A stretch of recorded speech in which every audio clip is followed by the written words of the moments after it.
भाद्रपद कृष्ण अष्टमी को श्री कृष्ण जन्माष्टमी कहते हैं, क्योंकि यह दिन भगवान श्री कृष्ण का जन्मदिन दिवस माना जाता है।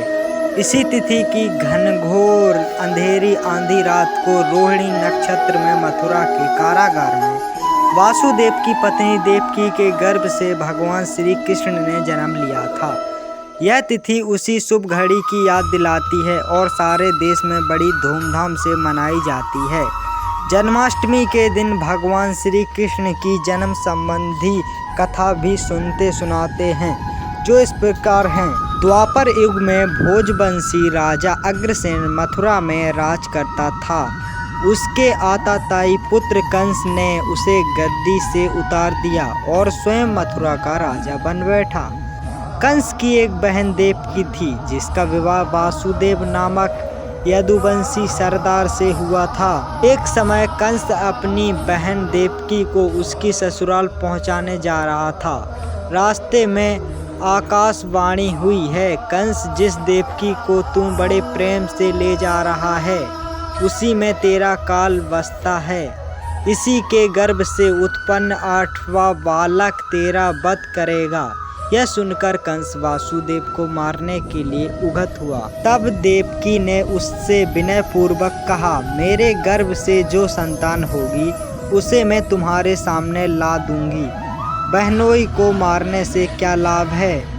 कंस ने देवकी की बात मान ली और मथुरा वापस चला आया। उसने वासुदेव और देवकी को कारागार में डाल दिया। वासुदेव देवकी के एक एक करके 7 बच्चे हुए और 7 को जन्म लेते ही कंस ने मार डाला। अब 8वां बच्चा होने वाला था। कारागार में उन पर कड़े पहरे बैठा दिए गए। उसी समय नंद की पत्नी यशोदा को भी बच्चा होने वाला था। उन्होंने वासुदेव देवकी के दुखी जीवन को देख 8वें बच्चे की रक्षा का उपाय रचा। जिस समय वासुदेव देवकी को पुत्र पैदा हुआ, उसी समय संयोग में यशोदा के गर्भ से एक कन्या का जन्म हुआ, जो और कुछ नहीं सिर्फ माया थी। जिस कोठरी में देवकी वासुदेव कैद थे, उसमें अचानक प्रकाश हुआ और उसके सामने शंख चक्र गदा पद्म धारण किए चतुर्भुज भगवान प्रकट हुए। दोनों भगवान के चरणों में गिर पड़े। तब भगवान ने उनसे कहा, अब मैं पुनः नवजात शिशु का रूप धारण कर लेता हूँ।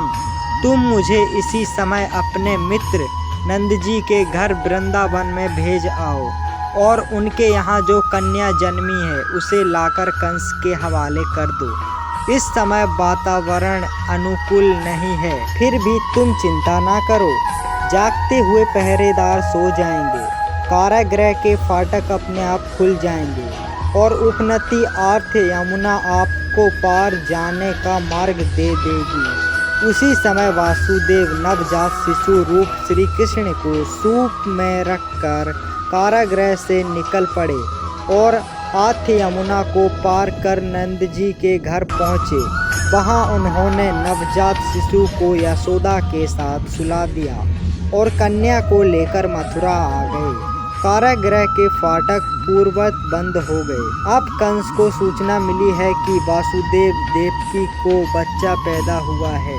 उसने बंदी गृह में जाकर देवकी के हाथ से नवजात कन्या को छीनकर पृथ्वी पर पटक देना चाहा, परंतु वह कन्या आकाश में उड़ गई और वहां से कहा, अरे मूर्ख, मुझे मारने से क्या होगा।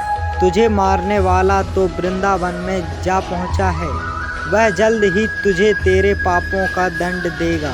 यह है कृष्ण जन्म की कथा।